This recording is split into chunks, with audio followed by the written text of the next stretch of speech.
coming to you live from the Overlook Hotel. It's the 10-Point Podcast. My name is Bruce, and let me explain something to you. Whenever you come here and interrupt me, you're breaking my concentration.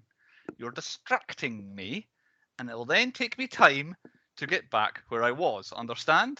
We're going to make a new rule. Whenever I'm here and you hear me talking, or whether you don't hear me talking, whatever the fuck you hear me doing, when I'm here, it means that I am working, and that means that you don't come in. Now, do you think you can handle that? It's weird hearing you swear. Good. Playing with me forever and ever and ever here in the hotel. He's the little boy who lives in my mouth. It's Chris. Chris isn't here. And secondly, all work and no play makes him a dull boy. It's Andy. That's very true. It's very true. Andy does like to play. We are the 10-Point Podcast. You can find us everywhere on the internet that does podcasts, everywhere on your phone that does podcasts. You can find us. Just type 10-Point Podcast into your podcast app. You will find us. Type it into the internet and you will find us in a whole billion different places. 10pointpodcast.com is our website. You can find us there. 10pointpodcast.com is where you can send us sponsorship offers like alcohol that Chris wants, like the way he was suffering there. Yeah, I've got a bar to stock up. And he's got his new bar to stock up, exactly. 10pointpodcast.com. We want to hear from you. Send us emails there. You can contact us on Twitter and on Facebook. 10-Point Podcast on those two. You can watch our 10-Point Podcast broadcasts on YouTube, and also you can see us on Spotify, the video versions on there. And also, I need to interrupt. That's right. If you're a director and want us to do your film, at least be a good film, because I've had 4 now. Oh, really? I've had 4 different well, I think 2 was a director, the one I sent you originally, that did the Canadian Film Festival or something like that. And then, yeah, there's been 3 other ones that have all done festivals and want us to review their film. So, no. I want something better, or give me some money for it. Maybe, yeah. We don't do free sponsorship over here. Yeah, fair enough. But at least we're getting the offers. Yeah, so they must be goddamn desperate if they want us to review their film. But... Thank you for your interest. Going to the world's 100th most popular movie podcast. I know they could just use their contacts and get actual decent films to come and ask us. Maybe, yeah, exactly. Like if you want us to review the new Black Panther, then Marvel, hook us up. Disney, like Mickey Mouse, give us a call. We're there. It's Michael Mouse. We're not friends. Okay, there you go. That's all your information. We better crack on because this is going to be a lot of information next hour or so. Point number 1 on the podcast this week. What's the point? The point is the 1980 horror drama The Shining, brought to us by Warner Brothers Pictures, that we have done a whole bunch of times before, as follows: The Goonies, Little Shop of Horrors, Batman Returns, Falling Down, Demolition Man, Batman Begins, which is funny that comes after Batman Returns, The Prestige, Rock and Roller, Beautiful Creatures that I've already forgotten we did, and Edge of Tomorrow. They're all the films. Beautiful Creatures has got to do really bad, like the point is. I cannot even remember that. It could be a close sweep of everything it's in. No. And also produced by Hawk Films. I believe that's Stanley Kubrick's production company because they make all the Stanley Kubrick films. So This is face of brilliantness. It's going to get Put absolutely like half a glass of gin in there. Where did I get to in my notes? I got to based on The Shining, based on the novel by the same name by Stephen King. Famously, though, with lots of story changes that I'm sure we'll get into as the podcast goes on. We've done Stephen King twice before. We did Misery, which actually is quite similar to this in some ways. And we did The Running Man that he wrote under a pseudonym. He was Richard something else. We did that film, but we've done him twice before. The screenplay was co-written by Diane Johnson, who literally wrote this with Stanley Kubrick and nothing else. So I don't know what happened there. So this was written and directed by Stanley Kubrick, one of the most famous and most praised directors of all time.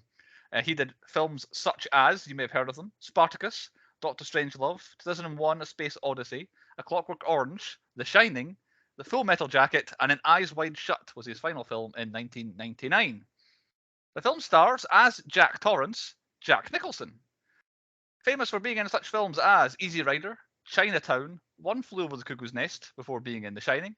Afterwards was in Batman, A Few Good Men, As Good as It Gets, and The Departed. And then, in doing my research, found that Jack Nicholson hasn't really acted for about the last 10 years, which is something that hadn't jumped out at me. I thought he was dead for a second. I was like, where's Jack Nicholson been? Oh, he's still alive. He just must have retired because he has made quite a lot of money in movies over the years. Co-starring with Jack Nicholson as Wendy Torrance, Shelley Duvall. Her 4 most famous roles, according to the internet, all came in the space of 3 years, which were Annie Hall, Three Women, The Shining, and then Popeye. And that was all between 1977 and 1980. All of those films came out basically one after another, and that was kind of her height of popularity. Since then, she was in Time Bandits and in Suburban Commando, the Hulk Hogan movie, which I just saw the title of. I was like, why do I know that film? This is a Hulk Hogan film. But that's basically it. She's been retired even longer than Jack Nicholson, so she's not done a hell of a lot since. And they were the only 2 names to come before the credits, so I just stuck with them as our main stars of the movie. The Shining, made on a budget of $19 million, its first weekend in the US took in $600,000 just. Its final US gross, this must be of all time, is $45.5 million. So it has more than doubled its budget in that time. I think it's of all time because it apparently was very kind of critically and audience panned when it first came out, and people didn't like it, which also went to why Stanley Kubrick didn't make another film till Full Metal Jacket 7 years later. So I think the 45.5 million must be of all time. The final worldwide is 47 million of all time. So I don't know how it only made 1.5 million outside of the US. Doesn't seem like a lot of money. But yeah, it made a lot of money. It's more of an enduring home video rental and TV film than it was when people went to see it at the cinemas. Released 13th of June 1980 in the US, was the 5th of October 1980 in the UK. So a good Halloween film over in the UK. Meant that it qualified for the 81 awards season. At the so-called Major Awards of 1981, it only registered at one of our major awards ceremonies that we acknowledge, the 1981 Razzies, where it got 2 nominations. Oh. Nominated for Worst Actress, Shelley Duvall. Oh, that's brutal.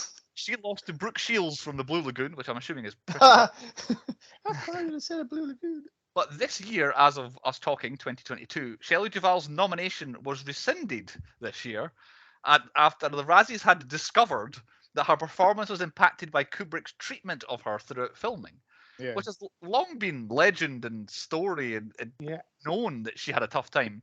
But all I can really find about it is that he just wanted like dozens upon hundreds of takes of everything, and he wanted everything to be perfect. And she struggled because obviously half the film she's running about in an absolute state, crying her eyes out, panicked. It reminded it's hard to keep that going take after take. But she herself has said that she never bore any ill will towards Stanley Kubrick.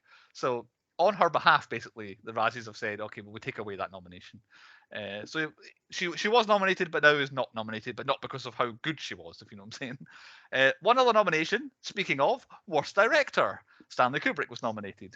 Lost to Robert Greenwald for Xanadu, which is the film that came up on our Grease podcast because that's the one that Sandy, what's her name again? Olivia Newton-John, that she was in basically after Grease. On to the actual major awards ceremony of that year, the Saturn Awards. 4 nominations for The Shining at the Saturn Awards. Best Music, it lost to Somewhere in Time. Can't say I'm familiar with it. Best Director, arguing with the Razzies. However, he lost to Irvin Kershner. Does that name ring a bell? Aye. It does, yeah. Why? Star Wars.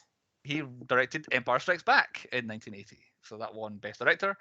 Best Supporting Actor at the Saturn Awards, Scatman Crothers in the role of Halloran. He won the Saturn Award for Best Supporting Actor. And then Best Horror Film of the Year, The Shining lost to The Howling. It was the best horror film of the year. So only 1 win out of 4 at Saturn Awards. Synopsis for The Shining, brought to us by Nick. Thesaurus Nick, as we like to call him on the podcast here. And once again, I've not read this. I just saw Nick's name and I took the synopsis away from him.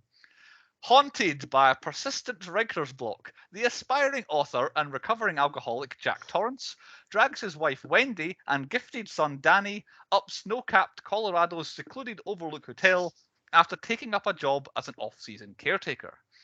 As the cavernous hotel shuts down for the season, the manager gives Jack a grand tour, and the facility's chef, the aging Mr. Halloran, has a fascinating chat with Danny about a rare psychic gift called The Shining, making sure to warn him about the hotel's abandoned rooms, and in particular, the off-limits room 237. However, instead of overcoming the dismal creative rut, little by little, Jack starts losing his mind. Trapped in an unforgiving environment of seemingly endless snowstorms and a gargantuan silent prison riddled with strange occurrences and eerie visions, now the incessant voices inside Jack's head demand sacrifice, Is Jack capable of murder? Amazing. There we go. That's what Nick We said. need to get Nick on here. I think we know. do. I think Put he's us a all to shame with these fucking linguistics. yes, he's very good at summing up. That was a good synopsis of what the film is about. Who picked the film? It wasn't me. It was the Wheel of Sean last week. So we can't ask Sean why he picked it. I could say why I wanted to pick it, which is I wanted to pick a horror film for Halloween, and I thought you guys wouldn't pick The Shining. And also, it's not it's not a kind of horror film that you can pigeonhole. Like, it's not a zombie film, and it's not a vampire film, and it's not a slasher, and it's not a jump scare. It's something else altogether. I thought I'll pick this. I also had a T-shirt I could have worn. Have we seen it before? I've seen it at least 10 times before, I reckon. I've seen it, but the version I watched two versions this time, and the second version is like a completely different film because there was bits I had no idea had ever happened before. In doing my research, I found out that I had only ever seen the 113-minute European version of the film on my 2001 Shining DVD that I have in 4:3 aspect ratio. It's not even widescreen. Fuck that shit. It's the only version of The Shining I've ever seen. That's why I got the extended Blu-ray version. Exactly. So I have never seen the 144 minutes, a half hour extra, which is called the US version, that is now commonly available to everybody. I'd never seen it. I just watched it. I think I've got the same DVD as you, Bruce, because I was just watching it. I've gone, okay. And then I watched the one that Andy put up, and I was like, what the fuck? I've never seen it. What the fuck's happening? How have I missed this before? I went back and put the DVD in, and I was like, okay, now it makes sense. So I found out only this time through because I watched the film because I like the film. I thought I own the DVD. I'm going to watch it. I watched it and I didn't do much note taking. I thought I'll do 2 this week. And I watched it again, took all my notes, and I thought, right, I'm going to do, as I said, I was watched the documentary Room 237, basically the conspiracy nuts film about The Shining. And they're going through it, and there's the little clips of scenes, and this little bit here tells you this, and I'm like, what the hell's that? That must be a deleted scene. And it's another, and it happens about 3 or 4 times in the first 10 minutes of the documentary. It's like, is there some of The Shining I've never seen before? Yeah, partly half an hour. So to this minute, I have still never seen this half hour of The Shining. So on my Christmas list is going to be the extended Blu-ray Shining, whatever it was. Like, I think 20 years is long enough for me to have had this DVD. Are we going to talk about bits that you're just like, yeah, happen. half an hour of it is missing. Amazing. So yeah, there's definitely a bit you haven't seen. So which channel will we normally find it on then? I'm gonna say Film 4. I would say ITV. ITV? Surely not ITV. I reckon ITV. I don't know. I don't have an answer. I feel like it's always Film 4. It's always my answer. So it's just kind of films we pick. I might have to do away with that particular criteria, I think. Right, on to point 2 then. The high points. What we thought the best bits and things of the film, where since Sean's not able to speak for himself and I was going to pick it anyway, I'll start. The opening shot of the film is the first high point. Yeah. You've got the camera flying up the lake all the way to flying over the car GTA style, I've got written in my notes here. And then it's spectacular, unbelievable scenery, and the only thing that makes it scary is the dun, dun, as soon as you hear that, it's synonymous with this film. Yeah. And then the noises as well start coming. Like I don't remember that noise, but yeah, it's spectacular, amazing. It's a helicopter shot. I have again never knew that necessarily I could work out the helicopter, but I didn't know it was a helicopter shot because I've always had the 4:3 aspect ratio. But in the widescreen, you can see the shadow of the helicopter on the widescreen version, which I've never seen. I would dip in my low point slightly, but the opening credits themselves were a bit shit. As Nick put it, was like a PowerPoint presentation, just the blue going up. Yeah, very, very underwhelming. Very, very 1970s. It's like, well, just type it out, it'll be fine. Also, that drive must have taken him more than 3 hours. It said 3.5. That was like a fucking 24-hour drive, that. That's there and back, and then back with the family again. It's like, that's a hell of a lot of time just going up the hill. So yeah, that's my first high point. Basically, the next bit is my next high point. The interview itself is my next high point. With the interview with Mr. Ullman, which is basically, I've got my first question of the whole podcast. Would you take this job? Is the first question. Yes. As long as the money's good, yeah. With a few caveats. So basically, I would say yes back then with the money being good, with the one caveat where the bar would have to still be stocked. Good point. Yeah. Which I think it's still on. Oh, maybe it's not still on the ground. No, they comes for taking shit away. Yeah. They explained like they take away because it's for their insurance purposes. Yeah. Again, that might not be in the version. I don't know. Yeah. But also, He he's did explain why he took it recovering away. alcoholic, so therefore it's probably a plus that there's no alcohol Yeah. there. No, they in definitely hand. said it's for the insurance purposes, but there is like a scene where they're packing up like rugs and furniture.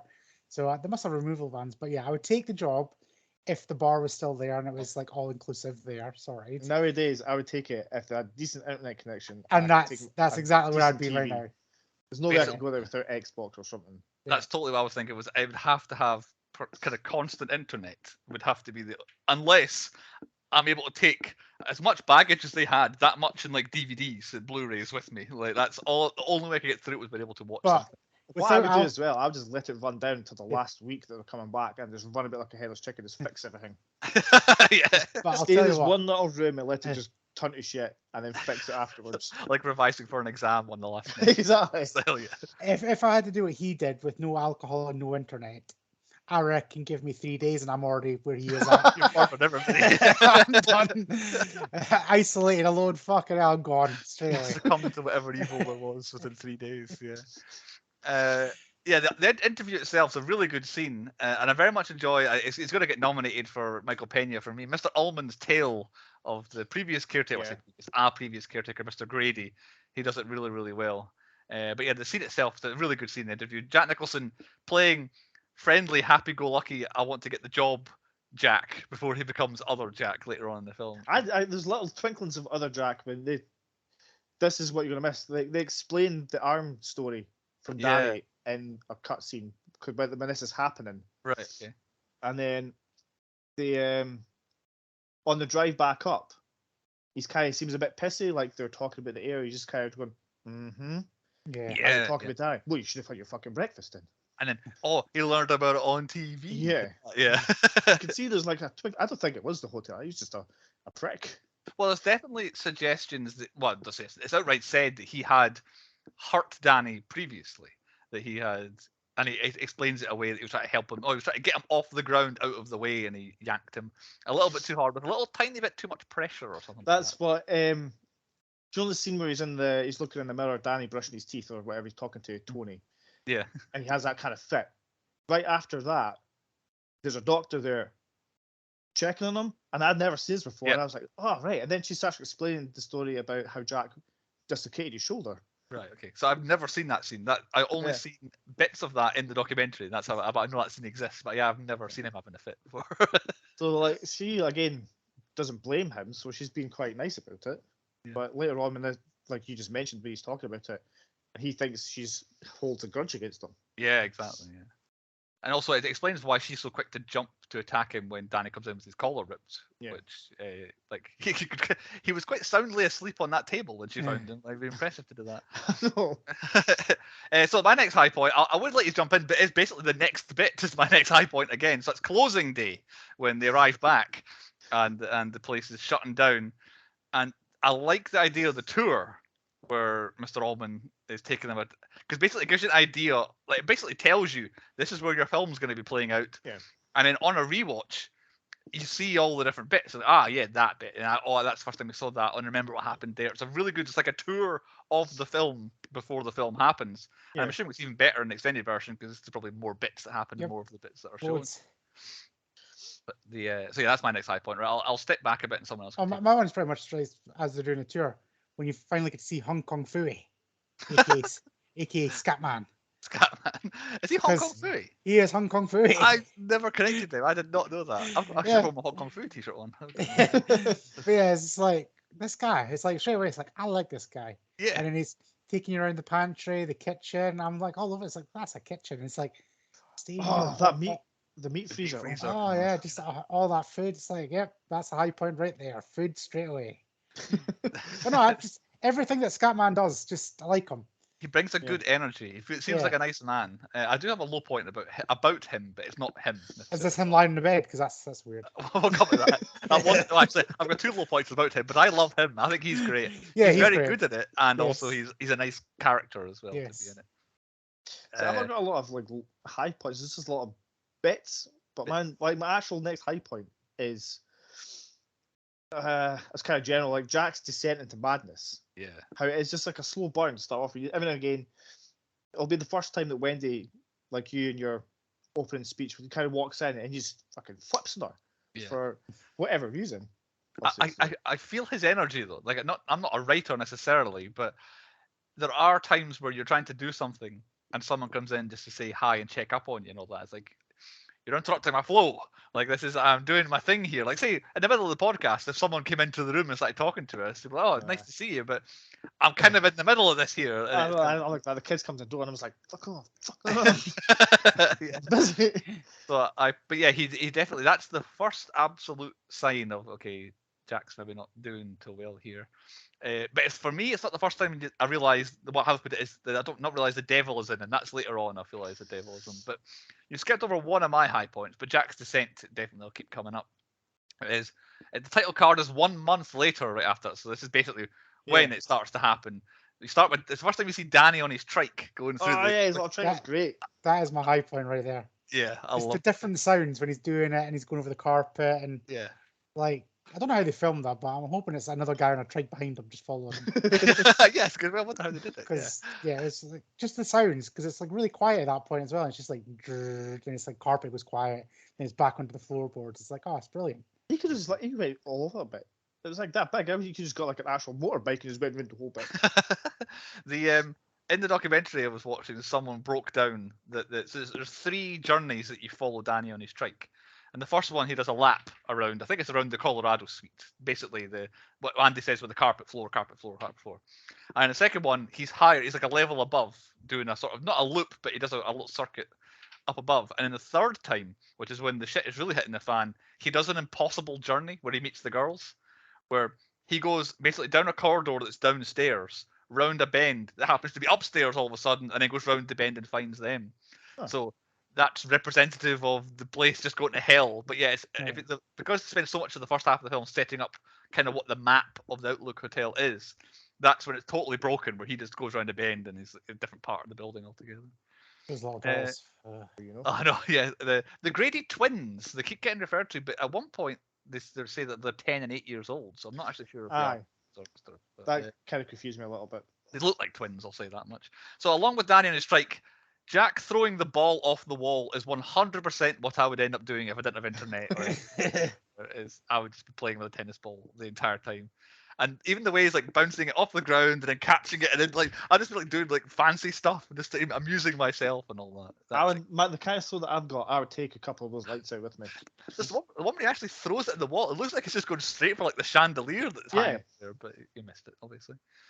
And that whole scene, the section that ends is with Wendy and Danny in the maze, and then Jack looking down at the map of the maze, and it cut into the top-down view that I'm assuming is of the actual maze, with the two of them in the middle of it. It's just an incredible bit of directing. Well, to go from him looking at the mini maze to zooming in down on them in the actual maze, and then that was the end of that. I was just like, every bit of that, one after another, was really, really I just love the maze. Anything to do with the maze is a high point for me. It looked extraordinarily big and complicated. Like, you see the map, like the model version of it.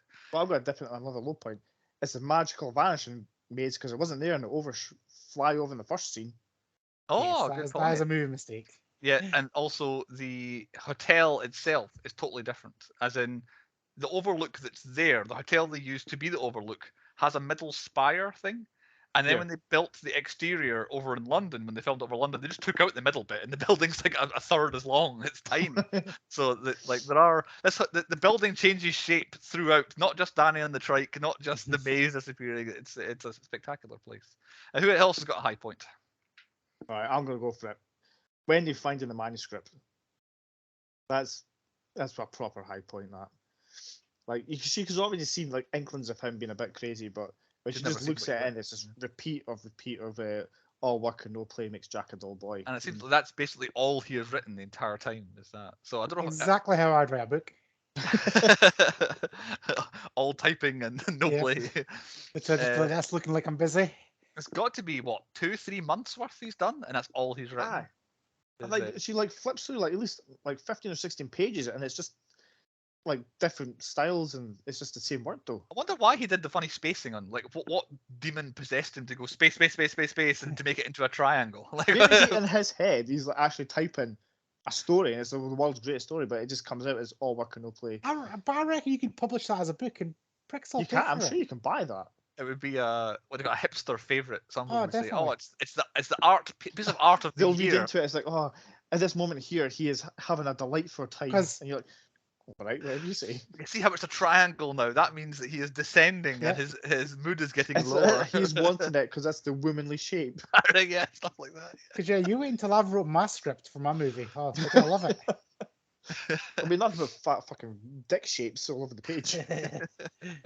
Ryan Reynolds. Oh, he's So, definitely starring in it. just before we find out that Jack had only written the exact same thing, this is when I first think that the devil is clearly in him, is the nightmare that I mentioned, where he's just lying face down on his desk, just going, and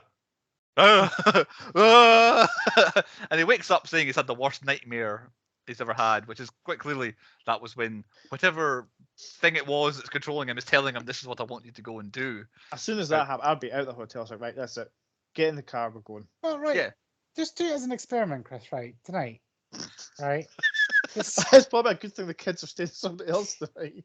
Just like fall asleep and then just like make some noises and then like did Nicola just wakes you up, go, all right, I had the worst dream. I killed you and the kids. Just see what her reaction is, because I feel like she took it way too well. She wants to get the baseball bat. Yeah. But yeah, I feel like we should all just do that as an experiment, because yeah, she was like, "Oh, don't worry, it's just a dream." And then suddenly, if like the kid hadn't come in, she was comforting him. It's just, "Oh yeah, don't worry about it." I'll be like, "No, that was real. That felt real. Like, run, bitch, run." Out of there. That's probably like the only point in this film where he's actually been him. He's not like consumed. He's at that point. He's like, because she came into the room that he was typing in. Well, I say typing, he was asleep in, and like kind of sorted him out, and he's like, actually quite okay with it. Because even in the interview, you can tell he's putting on a facade, like, I'm Jack, I'm brilliant, I'm the man you want. And then it's like he's being dad in the car, but you say he's been a bit pissy. But you're right, that's the genuine Jack came through there for like a minute, and then Danny came in. The first time he becomes himself, and she thinks he's beating up the son, was the first thing that happened.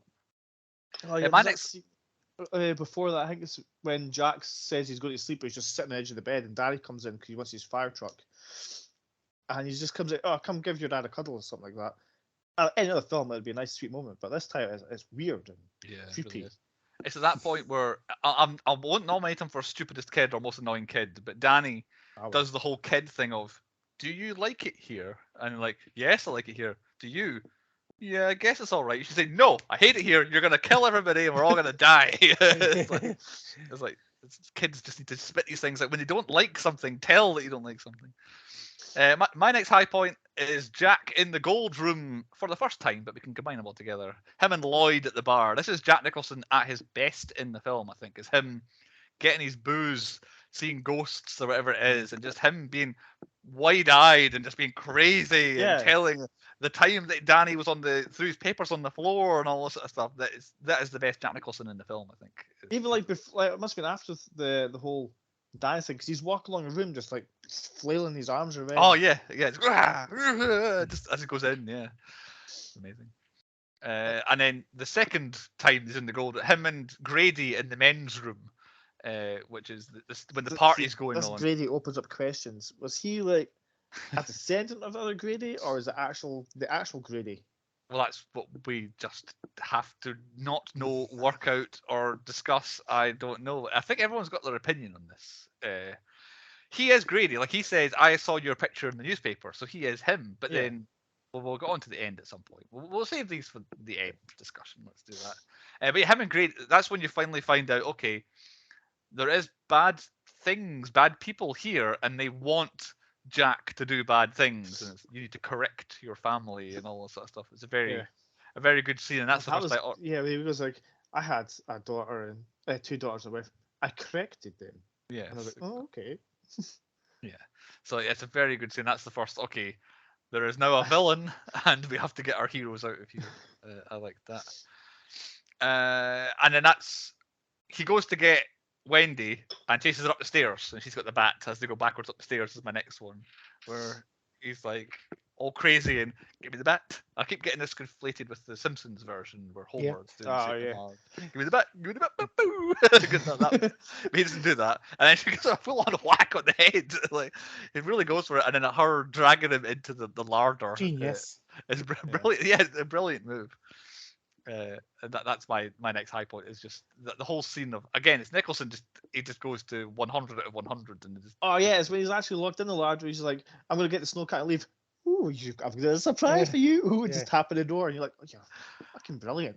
and the bit before that where he's like, oh, I'm not feeling so well, maybe you should get a doctor, and then he kind of goes from doing but to being all angry. It's like she should fallen for it. It's just a great bit as well. But yeah, him tearing up stuff. My last high point is just him limping around trying to chase after him with an axe. Little pigs. Yeah. It's great. It's just this is just him turned up to like yeah, 11 just after all the that. way now. Yeah, it's 101 out of 100 Yeah. years now. Yeah, I love the axe on the door, but not just him hitting it's when he goes that way, the camera follows him and then follows him back again. There's just something so impactful about the way the camera follows him every time he hits something with the axe. We were talking about the Shelley Duvall getting fucking what's the word? I don't know, horrified or treated horrifically for this thing. It works for this film though, because that scene of her in the bathroom, her looking like she's actually scared for her life. As the axe comes through. It's fucking great. Yeah, oh, absolutely, yeah. More practical effects. Aye. To say that she was even eligible for worst actress is really harsh, I think. Like she plays the whole thing a bit weird. Like she's a bit unusual. But I don't feel like she's like, oh, rolling my eyes at how bad she's acting. When she's actually doing... remind me of one of our friends, his other half, just continuously. Right, okay. I won't delve any further. We don't want to out anybody. But, that's like that whole scene before. Like, there's so much going on as well because that's just after Danny's whole red rum thing, and then like just you think it's kind of over. You just hear the thud of the door, and you're like, what the fuck? What's happening now? And then here's the axe coming through at the worst time possible. Here's the axe coming. Yeah, and I've only really got one more high point. Which I've got another one, like Jack killing Dick. Like here he is. He's travelled this whole thing. I don't know what, maybe you say like 5-6 hours on the plane or whatever. Miami to Denver is what he flew. So the entire breadth of America he flew, and like it's not even across. It's the southeast to the northwest basically is where he's going, or the west. You comes northwest, midwest. You think he's going to save the day, and then out of nowhere, bang, axe to the chest. It is one of my absolute favorite things about this film is that you have the side plot of the other guy with The Shining, who can save the day, spends his entire film coming to save the day just to get immediately murdered in the lobby when he gets there. It's just, I just love it. It's not the sort of thing that you've probably never been seen in a film before prior to this, and then anytime anyone does it now, it just makes me think of Halloran getting got, for old Scatman getting got when he gets here. And that's my final high point. So if you've got another one, Chris, go on. It's not really a high point. It's just a question. The ending. The ending. Right. I've got it in low points because I still don't know what it means. It's like there's quite a lot of stuff that just they don't explain, which I think works for it. It's just one of these ones you're watching, like, okay, why are they doing that? But you never find out. Like the photo. Was there like a Jack descendant, or is it him now being sucked into the photo through his soul? It's just everybody's got their own opinion on it. So when we get to movies within movies, I have got the 9 best theories that Room 237 threw out. Okay. But so we could wait to hear them if you like. But let's wait. Right, we'll wait. I'll go I'll through make them. people listen to a little bit longer. And then by the end, we Stick can kind of come up with our own theory, basically. Some of them are theories about the film, some of them are theories about what's happening in the film, but yeah, we'll come to that later. But yeah, my final low point would be I still don't know really what the ending means. But let's go on to low points, what we thought the worst bits and things were of the film. Andy, why don't you start us off? I'm going to say their entire plan of not having a ski thing. Like I know they kind of half mention it. Like this hotel should be around all year. The whole reason why they don't is because clean the road. That hotel could easily accommodate thousands and thousands of people, even if skiing wasn't that popular back when it was first built. Do it now. Yeah. The whole the more that business. road gets travelled, the more they've actually got a road to get in. And it just annoyed the shit out of me. It's like, right, so you got a caretaker. Your whole hotel is shut for, was it 5 months of the year? It's like, there's got to be a better plan than this. And then you remove all the alcohol, rugs, my first high point. Random bits of furniture. It's just like, why are you packing all this shit up? It's like, where's it going? Well, they had a removal truck outside. Yeah, where's it going? It's like, they're taking all of this stuff. Like, sure, they got a storage shed or something. It's like, Or maybe how a valuable is that giant lunch? empty hotel that it could all sit in somewhere. I don't know. It's just like, I don't know. It just annoyed me when it's like, up until that point, it's like, all right, they're building up, and it's just like, I'm just knocked off by this. Good scene with him going around, like learning everything. But then just all these bellends, like, no, why are you locking it down? So my first low point is in the middle of the tours as well, which is the first time that Wendy and Danny meet Halloran, and Halloran calls Danny Doc, and she's like, "Why did you call him Doc?" And I'm like, he seems like exactly the kind of person I would expect, like a friendly, kind of older gentleman. First time he's met a little kid, hey buddy, hey pal, like Doc. I'm assuming Bugs Bunny was quite popular back then. Like, you just could have been, "What's up, Doc?" Yeah, it's like I would not question. I was like, why are you? We call him that all the time. There's something funny going on here. It's like, no, it's totally something that would plausible for him to say. So yeah, that was my first low point. It's like, why are you calling him? Mine's is literally just after that as well. He's the actual Shining bit. Like, he's talking to the thing. "Oh, I've got the Shining power too." And then he goes, "Is there anything about the hotel you want to know?" And he goes, "Yeah. What about room 237? Don't ask about that room. How dare you? There's nothing in there." He's like, "Well, you fucking asked it, kid." Oh, like, while you're talking about it, my lowest of low points is The Shining. Yeah. Like, what's the point, and why was it even needed? It is Like, weird, yeah. because you could just have Jack just going nuts. You don't need the kid to be able to talk to a dude miles away through The Shining, not give him any heads up that his dad's going to go nuts or He whatever. could have had that without it. You could just like try phone up, going, "Oh, how's things going?" There's not get an no answer. there's no payoff to The Shining except for bringing Ewan McGregor into it. Yeah, the next film. Yeah, Because I feel like they definitely do more for Shining, as it were, in Doctor Sleep than they do in The Shining, which is maybe. I think that's another point of the film is they explain what The Shining didn't explain. Yeah, something like that. Yeah, pretty much. Yeah. But yeah, no, I feel like The Shining, like they should have just called this Overlook Hotel or something. It'd be a great film. When I think of The Shining ability itself is not one of the top 20, 25 things I keep forgetting he's actually got that ability. Yeah, it doesn't seem to play into it that much. My actual next low point, again, is a little nitpicky one. It comes immediately after what we were talking about before there, is given all the choices, who picks chocolate ice cream? Like, nobody picks chocolate ice cream, do they? Am I wrong here? Oh, like, no, and it's either Jaws or Jaws 2 when they see the shark. He goes, "What kind of ice cream?"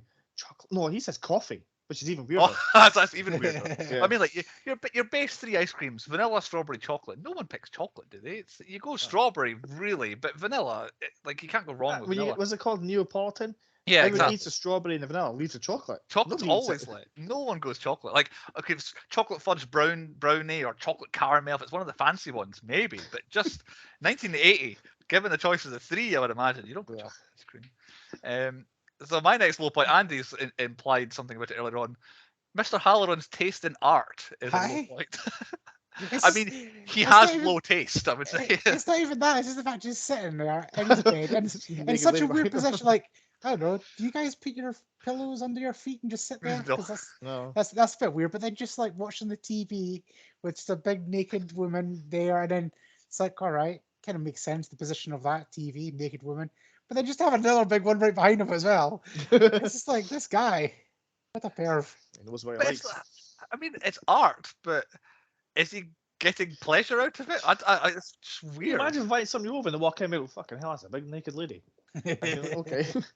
Yeah. But the TV's there. I don't think it's too many callers at the house. Like, no one's staying over. But of course, he does live in Denver for 7 months of the year, so I'm assuming he's not that busy. Speaking of naked ladies, horrible old lady. Yeah, my next low point: the bathroom in room 237. I keep forgetting about this because like you just see the naked lady and she's like, oh, we're getting into some action now, and then you're like, oh god. The whole thing. We talked about MacGuffins recently on the podcast. For me, room 237 is a MacGuffin in this film, where they talk about it.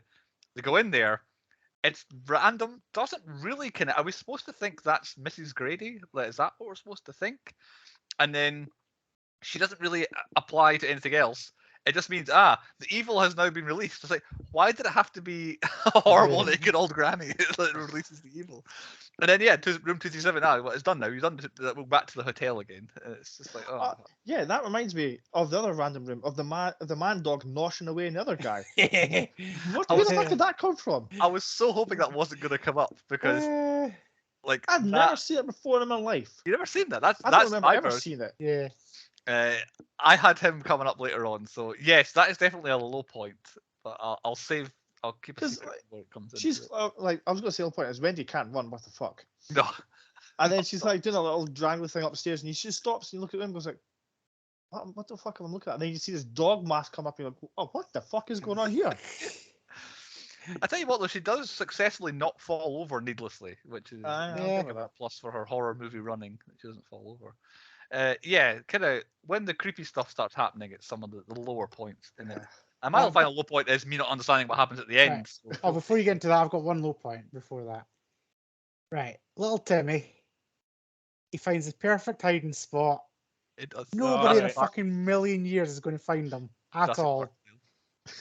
And then he gets out just as his dad's about to run down the corridor.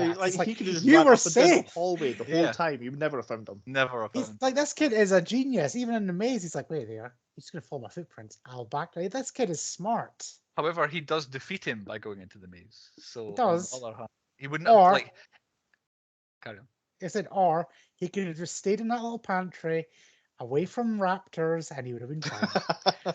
I don't think Jack would have died wandering in the hotel, but he did die in the maze. That's the only thing. I think he would have to have come out of there at some point. But yeah, it was a perfect hiding spot. No way he was finding him in there ever. And I'm just at the end. We're not really understanding who's dead, who's alive, so we can save that for later. Any more for you, Chris? One more. Wendy trying to open the pantry. It really annoyed me. Like, yeah, see the little lock in the thing. I just pull that thing. It's like, just fucking lift it. Yeah. I keep pulling it. It's like, oh my god, just lift the pin. Who was it? Fucking Halloran did that as soon as you walked in. Yeah, just lifted the pin and opened it, but it's like, it may not be in the most best state to be opening it, but yeah, like after the 10th time you've rattled it, you would look at it, wouldn't you? Yeah. Okay, that's low points dealt with. On to point 4 on the podcast, the stats. No shits whatsoever, but 9 F-bombs. Once the devil gets in Jack, he starts swearing up a storm as well. No explosions whatsoever, to be expected, I suppose. That'll come in Dr. Sleep when we get there. Deaths. Now, Jack is actually only culpable for one death. He kills Halloran, and then he himself dies. But we also do see the Grady twins dead as well. So basically, they count as deaths.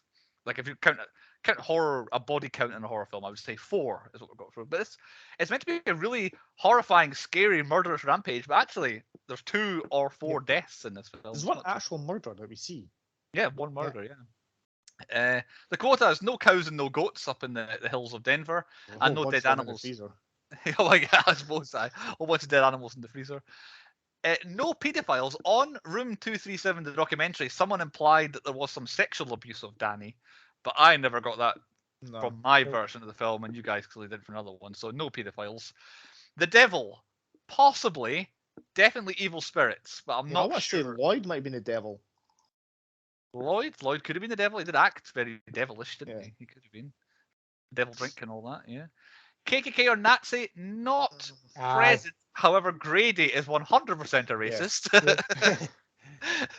Most definitely. He was not a fan of Halloran. Tom Cruise trifecta, running only for any of our main characters. Nobody rode a motorcycle, and nobody got the girl. Not even Jack, he didn't get the girl. He was trying for most of the film. He did get one, technically 2. I suppose, yeah. And did they say the thing? Did they say The Shining? Aye. 3 times. Oh, in my version, only the once, and that was Halloran. But they're talking not say The Shining a few times. He says shine a couple times more, but it actually only says shining. And they're having a conversation. We used to have conversations at Opening Mouse. We called it shining. Okay. Chris, any stats from you? Yeah, I put a lot of effort into this one. Of the pages we see of all work and no play, which makes Jack a dull boy, it is written correctly 345 times. You please tell me you didn't actually do this properly and you cheated. No, I did actually. At one point, I carried every single version. I realised that there's mistakes. And I went, oh my fucking god. There you So go. I went back and did it again because I want to put some Commitment. effort in for once. Commitment to his art. Thank Yeah. you, Chris. Very good. That It, is it good. looked like the actual thing was that we see. Like at one point is I was trying to do it on my phone, but then I watched it on the TV, and as I zoomed out, I could see a lot more, so it made it a lot easier. But yeah, Oh, it's written sweetheart. over 500 times that we see it on the screen. You're mad.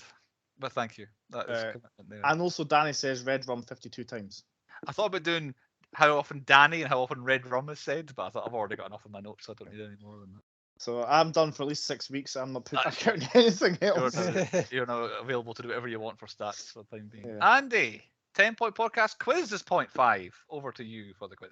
Right. This one is called You Don't Know Jack. Hey. God.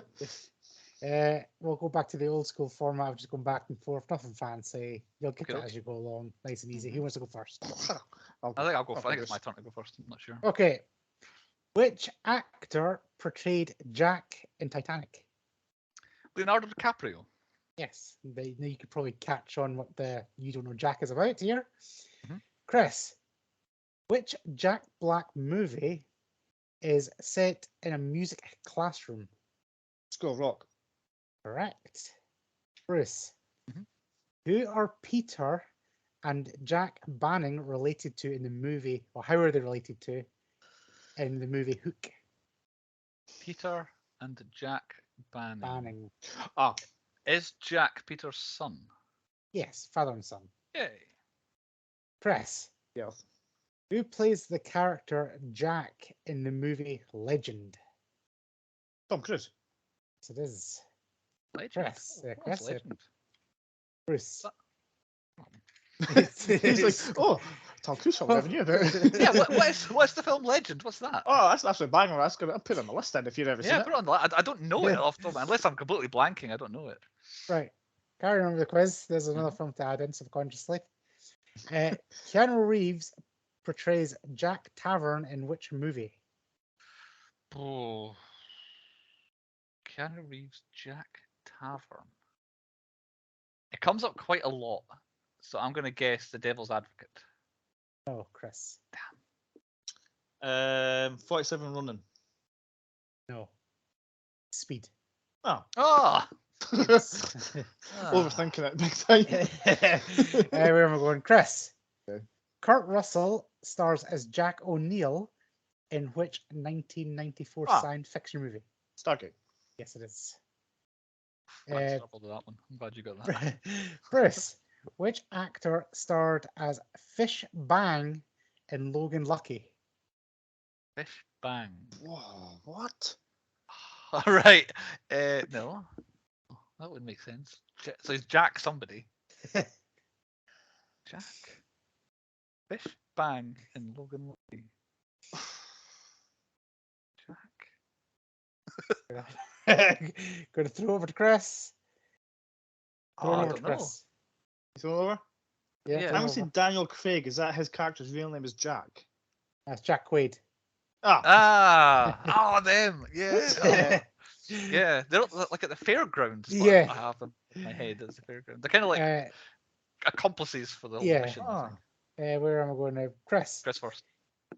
Which movie did Jack Nicholson star as an author alongside Helen Hunt and Cuban Gooding Jr.? still more for Cuban Jr. She's all that. No. No, Is Chris, it as good as it gets? it's as good as it gets, yes. Is that, Bruce. that's kind of what you were going for, Chris, wasn't it? With that? Yeah. Yeah. I think. Who voices Jack Skeleton in The Nightmare Before Christmas? Oh, I don't know. There's two answers for this. I'll take any one. I don't even have an answer. I'm sorry. My Nightmare Before Yeah. Christmas knowledge is very low. Chris, Johnny Depp. I know it's not him at all. no, it was Danny Elfman does all the singing of Jack Skeleton, Does and he? Chris Sharon does all the speaking parts of it. Never really got that. No, never. Where am I going? Chris first. Jack. Oh, fucking hell, this is a long I hate actors with really like long names. Like Jack Dylan Grazer stars as Eddie Capsbank in which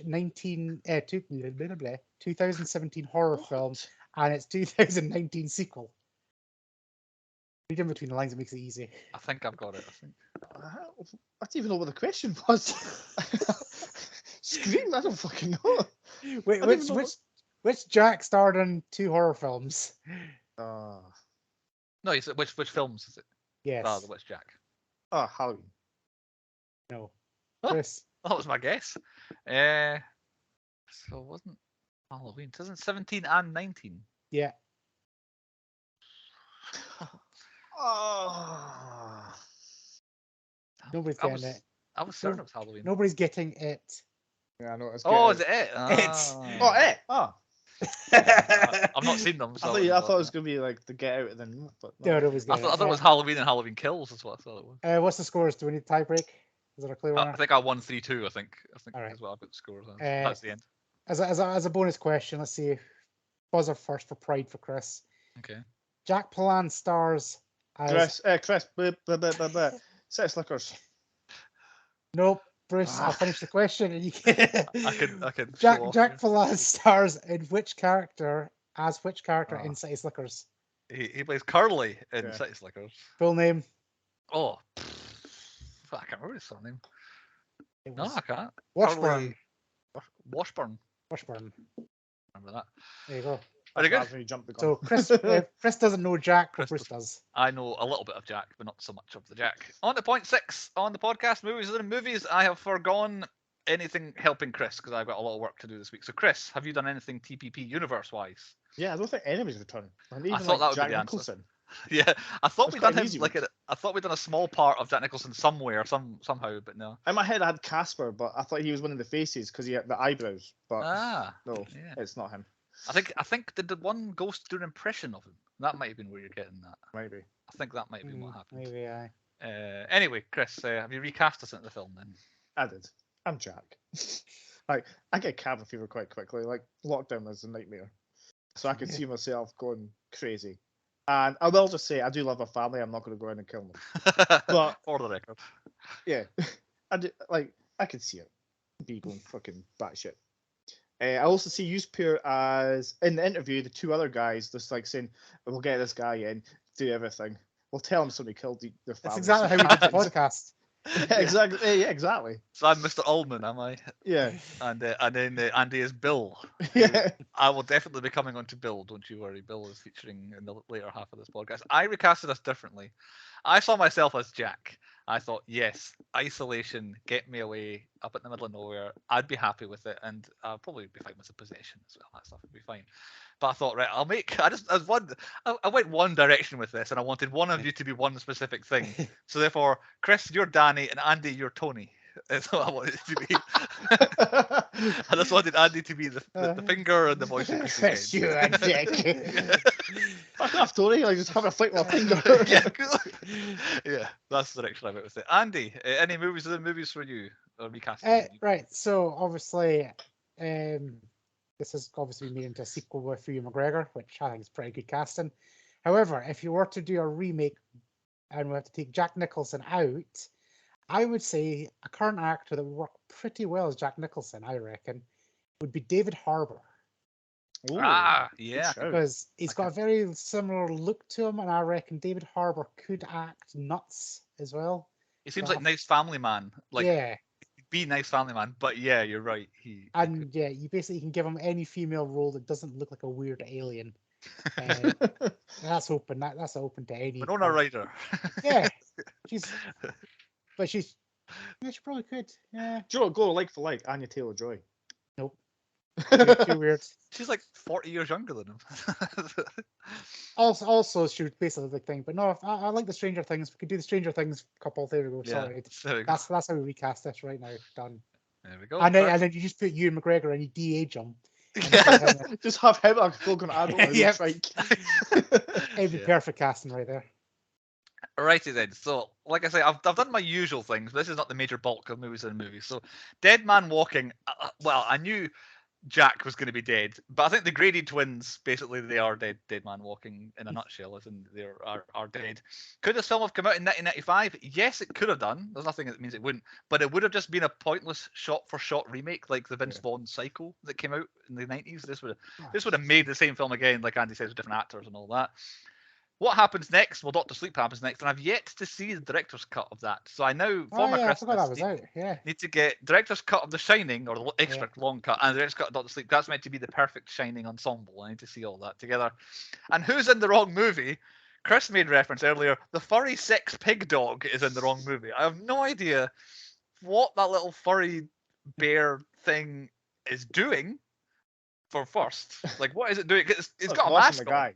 But he had a mask on, so I'm not sure. Maybe he's got like a weird bestiality fetish. Or what it's in the film for, or what link it has to anything else. This was ahead of his time before that whole furry fetish. Yeah, exactly. This feels like, oh, well, we want to have a really weird looking thing. Oh, I know this place has got this furry pig, bear, dog, man, bear, pig thing, and we can put that on. Oh yeah, that'll be fine. That'll freak everybody out. So that's in the wrong movie. Nobody else is. Everybody else is. Right. Room 237, the documentary that came out quite recently, but has a whole bunch of, basically, the theory behind this movie, in as many words, is you can pretty much find whatever you're looking for in The Shining if you're looking for it. So all these different people find all these different subtexts and meanings to what's going on and the theories behind what Kubrick was going for and all that. But I didn't do the number one, but someone just kept saying, numbers. The number 42 is really important, and then you can keep seeing number 7s everywhere. It was on Daddy's jumper at the start. I noticed that. Yeah. And the number 7 is everywhere, and multiples of the number 7. And if you add 2, 3, and 7, you multiply 2, 3, and 7, you get 42. It's everywhere, this number, and it's like, well, that's just how numbers work. If you're looking for a certain number, all over again. I know that's on my list, by the way. If you find a number and you're looking for that number, you'll keep finding that number and keep looking for that number. So I've not included that because that's total BS, that one. But top 9 things that came out of this. The film was about the genocide of the Native American Indians. Right. Due to the calumet baking powder being so clear in the larder behind the scenes, because calumet means peace pipe. So this is like a peace offering because of the wronged Native American Indians. There's pictures of natives everywhere, patterns. It's built on an Indian burial ground. The blood comes up in the elevator from below, maybe. As it's the blood of all the dead Indians coming up the elevator shaft and coming out and all that. I just thought as soon as the door opened, it was coming down from the top. It could be. This is just theories. I'm just saying, if you're looking for it in this film, you can find it. And then Bill Watson, the guy who sits in the interview, he represents the oppressed Native Americans because he looks. So someone in the document says he looks like he has darker than white skin, and he's ordered around to go and do stuff, and he seems to be quite grumpy most of the time. So that's how he fits into this particular series. Which I definitely think Native American burial ground is the reason. I think because it's pretty much said in the film that it's built on a Native American burial ground. So I think that's where the spirits come from. Personally, that's my opinion. Number 2, Stanley Kubrick made it, and it's about the Holocaust. He types on a German brand typewriter. The number 42, that's what comes in this one, is prominent. 1942 is when the Germans decided to go ahead with the Holocaust. There's eagle imagery everywhere. Eagles appear often on Nazi signage and logos and all that sort of stuff. And the last shot of the picture, so now it goes zooms in, but it goes a bit at a time, like it crossfades closer and closer. The last crossfade, it makes it look like Jack's got a Hitler mustache. Yeah, it's like Nicholson's hairline from the previous photograph crossfades, and it goes into his top lip just for a split second. That's the crossfade. So this person thinks it's all about the Holocaust. This film. Theory number 3: the whole film. This is not a theory necessarily. It's all filled with impossibilities. In one scene that I didn't have, but you did, they're sitting watching a television that isn't plugged in anywhere. With Danny and Wendy, she's sitting on the sofa, he's on the floor watching a TV. Yeah. But it's snowing outside. It's not plugged in, but they're watching something on it. So that's impossible. I noticed that. I wasn't like looking for little sockets anywhere. Yeah, the amount of luggage they bring with them wouldn't have fit in the car that they came in. Like that pile of luggage they've got sitting behind them does not fit in the tiny little Beetle that they drove up in. Jack, I put this into possibilities. Jack, when they first arrive with the luggage behind him, he's sitting reading Playgirl magazine in the lobby of the hotel, which is like not the sort of thing you would do necessarily in the lobby of a hotel. Isn't that the guy version? Like, that's the one. Guys in it. Your pictures of men in it. Yes, exactly. Reading that, which again seems weird in itself. The back window in Mr. Allman's office is impossible because it wouldn't be outside in that part of the hotel, because you can go round the corner, and like someone laid this out in detail in documentary. There's a bright window behind him when he's interviewing. That shouldn't be there. That should be inside the building. That's impossible. And basically, the whole hotel is a maze and doesn't actually make sense, as Danny explains when he's on his little trike when he goes upstairs and all that. But they go to places that are different. They go around corners that the previous time was a different room and all that. It changes as the film goes down. And they basically had a set built, so they've done it on purpose. So yeah, possibilities keeps happening. This is the strangest of all the theories. The film is full of subliminal messages about sexuality, implying that the place is haunted by demons who are sexually attracted to humans and are feeding off of them. Which apparently, I don't know, that's as much detail as I got for that one. This guy also saw in room 237 that the floor looks like it's got penises all over it, and all that sort of stuff. It kind of does behind Bruce there. Oh yeah, not that one. These are hexagons, but in 237 it's like You can penis. see the... That's the bathroom. It's not on there. This is one of the wilder theories. Danny is actually controlling his father and is actually in control of the whole situation. And it explains how in the entirety of the storyline, there's only one supernatural thing that happens the whole time, and that is that Jack gets out of the larder that he's locked, the freezer, the larder thing he's locked in. Everything else is... They think that the only person that could have done that, because Wendy's running away, is Danny. Danny could have gone down and let him out. So they think Danny's actually using his shine to control his father and do all this madness, but also to get him killed because he beat him up when he was like a little kid. That doesn't make sense in the sequel, so no. Yeah, exactly, yeah. This is a very short one. The hotel is a labyrinth and Jack is the Minotaur, which is another one. Which, if you want to go to Greek mythology or if it's Roman mythology, I don't know that one there. Right. This is the biggest and best theory. Stanley Kubrick faked the Apollo 11 moon landings for the government. Yes, he did. Every deviation from the book that's in the film is Stanley Kubrick writing scenes from his own experience of secretly working for the US government and having to keep it quiet. When Danny enters room 237, he was wearing his Apollo 11 jumper.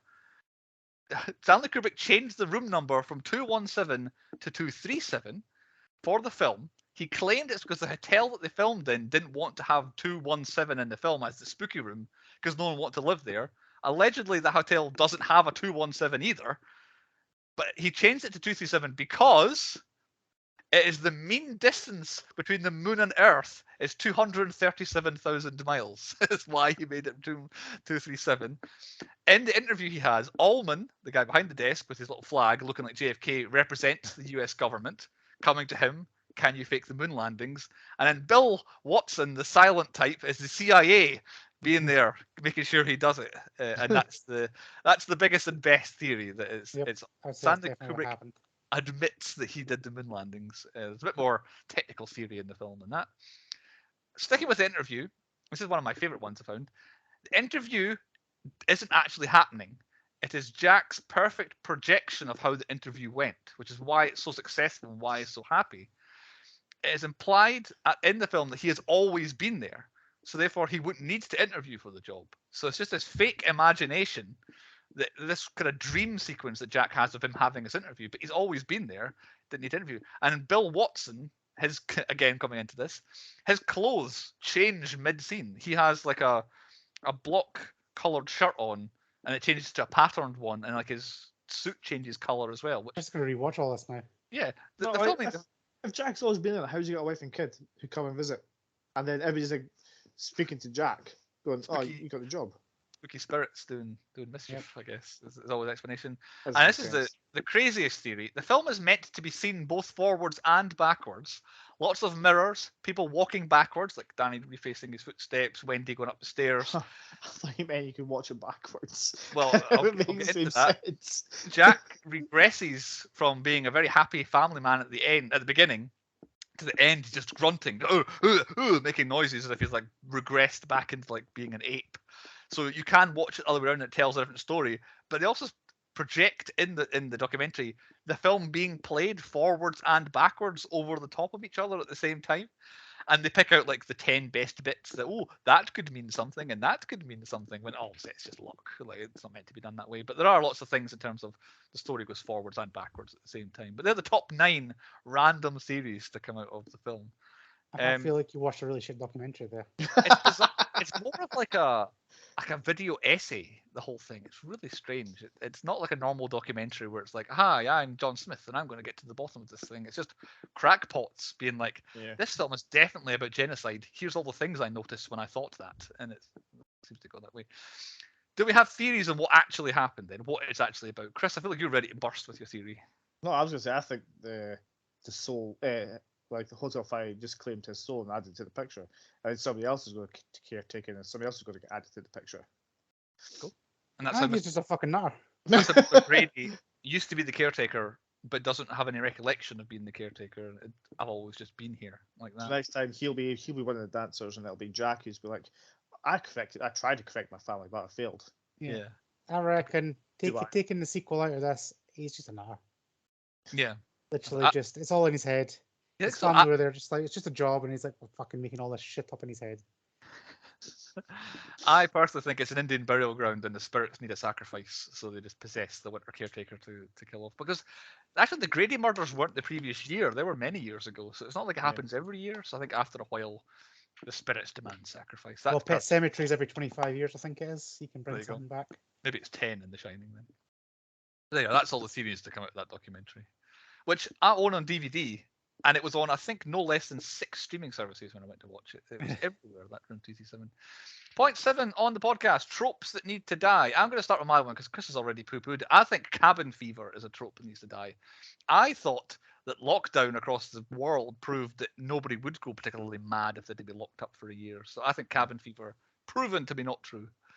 Yeah, but we've got internet. Yeah, fair point. Without that, people go batshit crazy.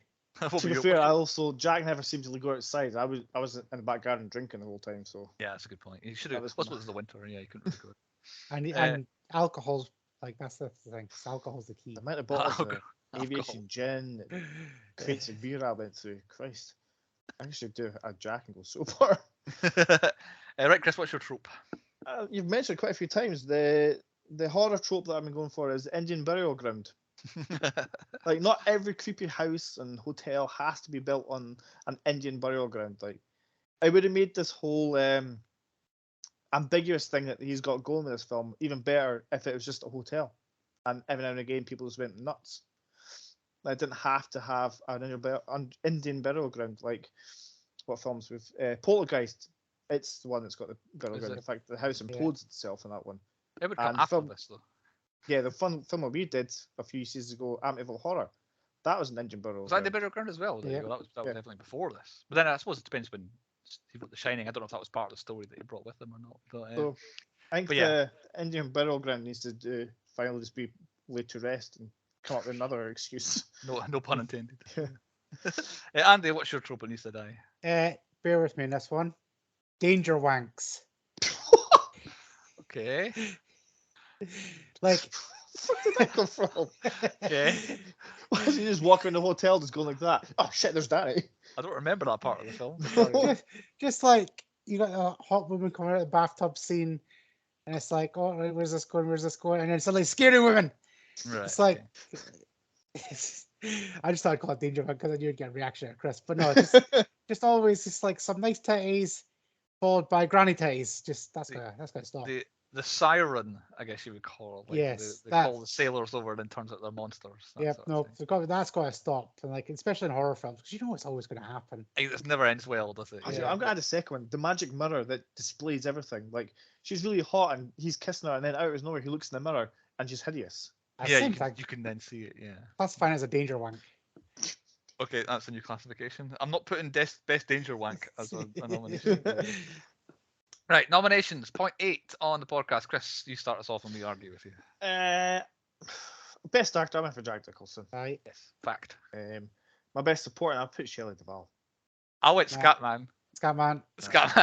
I mean, 2 for 1, but I mean, he's only in it for like 3 seconds. I'd put him as cameo. But he aces it. And also the Saturn Awards said he was best of the year. Yep. So I felt that was all the evidence I needed to settle on it. But yeah, Because Shelley needs a he's- shout out. I think. He's also most unexpected as Hong Kong Fooey. Yeah, yeah, him being Hong Kong food. Okay. My biggest bell end and villain is Jack. Aye. Obviously. Best villain is definitely Jack. Biggest bellend is the charismatic enigma that is Bill Watson in his interview. He is the best bellend. He's just so grumpy and just like, ugh, yeah, ugh. It's just so miserable. I think he's meant to be the summertime caretaker, so he's really Why does he judgmental. do it of all year that. round? You get paid a mint for that. Yeah, well, I guess maybe he doesn't want to kill his family, I guess. But yeah, I had him as biggest belly because he just seems like an absolute twat to Jack from the minute he comes into the interview. And he follows them around the whole time they're getting the tour at the back, being a miserable gay. And then, oh, go take their bags. You're not doing anything else, Bill. Go take your bags up to the room. Fine. And he just storms off. Like, all right, you're bellied. But yeah, if you want to say Jack, you can say Jack if you want. My best death was Dick's. He's Halloran, isn't he? When you say Dick, Ah. I just call him Dick Halloran. Yes, Halloran, or whatever it's called. all timer best death. I think I'm Yeah, it's thinking he's high literally up like in the one range. or two deaths, and him Yeah. choosing to death is a great death. So, the best inanimate object was going to be the trike, but it is now the snowdrift outside of the window because I could have hours of fun of that. Sliding down. So I had Snowcat, but I'm worried that I think the axe might be the best inanimate object. If you could have That's one best weapon because apparently that's a thing. Is that a thing? Best weapon? All right, we'll go for best weapon. But yeah, if there's one inanimate object I could have from this film, I would want the axe. Basically, is how I summed it up. I want a snowcat. Snowcat's a good one, yeah. So maybe that if we're both saying that, that's the best inanimate object. Okay. Then the best weapon is the axe. My best plan was Danny's maze ruse. Yep, definitely. The worst plan is I'm gonna say actually taking the job. I don't I know. think it was a good plan. I think Yeah. because it sounds like he wasn't having a good time wherever he was. He's So, going to get paid to write. He doesn't have to like, do anything. Nobody's going to stop Yeah, him. That's the dream exactly. job. And there was I had you mentioned something before. I can't remember. Building a I don't hotel actually on have the anything into there. burial I was grounds, trying that to might add be the something. worst plan. Yeah. So building the place there in the first place might be the worst plan. Where am I? Best set was a hotel. Aye. Yeah. My Michael Pena award was the story about the previous caretaker from Yeah, I can't Mr. remember, like Allman. Worst father figure, Jack, obviously. Yeah, I mean, definitely. he ripped his kid's arm out at one point. So Yeah, that was before he got possessed. Yeah. yeah. Best line because it's so iconic. Here's Johnny. I think it's too overplayed. I think it's lost its best line. But I do have Here's Johnny as best entrance. Yeah. That's my Yeah, best go entrance for is that. Jack breaking down the door. Yeah. But I'm not sure it's best line. I think there's probably a better line. Like, you're distracting me. The bit I said at the beginning, I really like Or that. could be the one where he's just before he gets bashed with the bat, he's going upstairs going, light of my life. Yeah, and that all stuff. bit. Yeah, let's go for that. Yeah. Okay. Yeah. Darling. Yeah. Yeah. That's great. Give me the bat. My best costume is Danny's jumpers. I love a good wee knitted jumper. I went best costume. I went Danny as well, but his red jumper, denim dungarees, red Converse trainers that he had at one point. You might use that one. No, it's when he's on his trike and he That's tries the to one. open the door. Ah. Oh, it's gone. Yeah, that Oh. one. Maybe that one. Anyway, red jumper, denim dungarees Yeah. is definitely best costume. But yeah, Danny's outfits. We'll go ahead. Most pornographic is a hot naked lady before she becomes an old hag. I Or forgot we had Danger that. Wank. Danger Wank. Okay. Do you know, I forgot about it. It could be Scatman's naked pictures. Ah, fair enough. There's a double Maybe. bubble there. He's just a pair for What, Scatman? best pair of Scatman. This is harsh because he's not an annoying kid, but he is a creepy kid, and creepy kids are annoying. So I put Danny as most annoying kid. Tony. Tony. Tony. And Tony, yeah. worst kiss, Jack kissing that old lady. Yeah, I've got Jack and the scabby old lady is what I wrote. Best product placement, all the Heinz stuff in the Heinz. I'm Right, right. Heinz. That's I why. left it blank. I knew there was something because I was too busy like looking at the Heinz stood up cabinets too much stuff. for me. Right, Heinz is the winner. I'll take that. That's Is that you? What have you missed out on? Best food. That freezer full of meat sounded Aye. appealing. Best hair. I think Danny's got a proper head of hair. I liked his hair.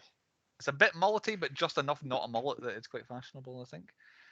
I've done that one. Best plan, best product placement, best score. Absolutely best score. The actual. This is the first time I watched it in a while with proper full-on headphones on.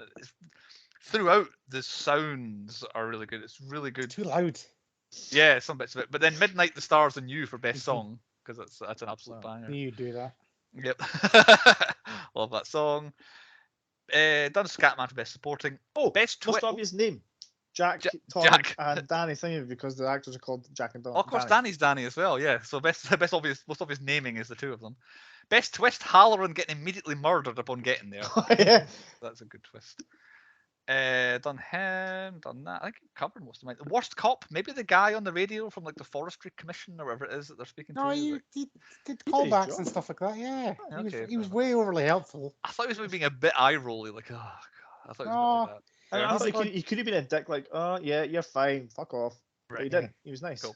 I think that's it. We've actually, you and me had most of the same ones, I think. Andy, have you got any to add? No, because the product placement Product was placement. Heinz. Heinz in a landslide. On to point 9, the moral of the story, what we thought we were supposed to learn from the movie. Andy, what's your moral of the story? Don't build hotels on Indian burial ground. Same. That's what I had. To go different, I said, women, you can't live with them, you can't live without them.